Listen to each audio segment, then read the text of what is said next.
Most people don't lose their greatness because they failed. They lose it because life got a little too easy, because comfort crept in, soft, silent, invisible. And by the time they notice, it's already too late. There was once a man whose heart used to beat like a war drum. Every morning he woke up with purpose, chasing dreams bigger than his town, bigger than his fears. But one day he said, "I've done enough. I deserve to rest." And that one day of rest became 2, then 3, then forever.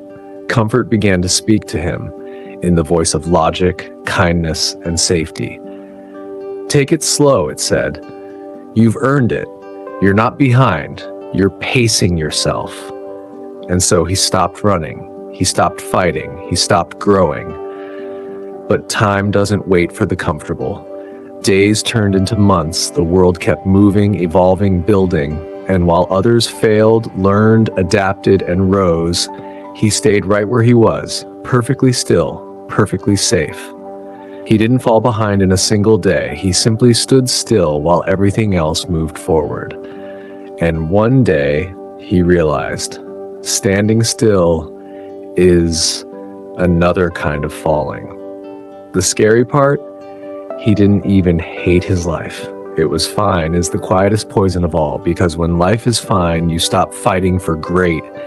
He used to dream about freedom, building something that mattered, changing lives, breaking limits. But now the dream itself had become too heavy to carry. He traded his hunger for comfort, his fire for peace. And peace without progress had become his prison. One night he stared into his mirror and saw not failure, but forgetfulness.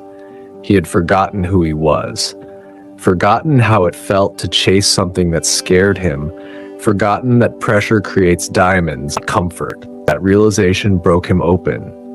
He saw the truth. Comfort was never his friend. It was a thief dressed as kindness. It had stolen his hunger, his discipline, his drive, one easy choice at a time. So he did the hardest thing a man can do. He walked away from easy. He shut off the distractions. He stopped negotiating with his excuses. He made discomfort his compass again. The first step hurt. The second felt worse. But pain began to feel like purpose. He started waking up early again, not because he had to, but because he wanted to earn his own respect back. And somewhere between the struggle and the sweat, he started to smile again. Because every drop of effort was proof that he was alive.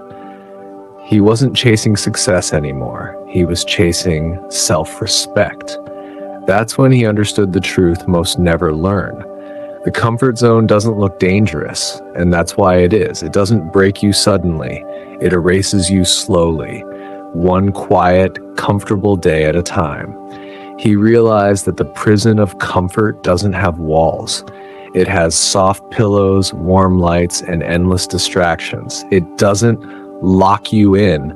It convinces you there's no reason to leave. And when you finally try to break out, you'll realize the hardest part wasn't leaving the comfort. It was admitting that you built the cell yourself. He rebuilt his fire from the ashes. Every failure came a lesson. Every rejection became fuel. And the man who once feared pain now feared only one thing: going soft again. So when you find yourself comfortable, pause and look around. Ask yourself, is this peace or paralysis? Because if you're not being stretched, challenged, or humbled, you're not growing. You're just sinking slowly, smiling as you do. Don't let comfort steal the hunger that made you who you are. Step into the cold. Walk through the unknown. Because greatness never grows where life is easy. It grows where you bleed, sweat, and fight for what matters. And if this story found you, maybe it's because something inside you is waking up again. That small voice whispering, "I've been asleep too long." Don't silence it. Feed it. If this message hit something deep, then this is your sign to move. to break the walls of your own comfort. And before you scroll away, do one thing.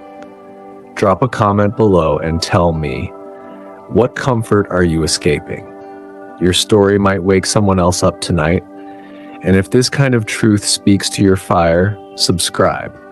Not because the algorithm wants you to, but because maybe deep down, you know you belong with people who refuse to live small.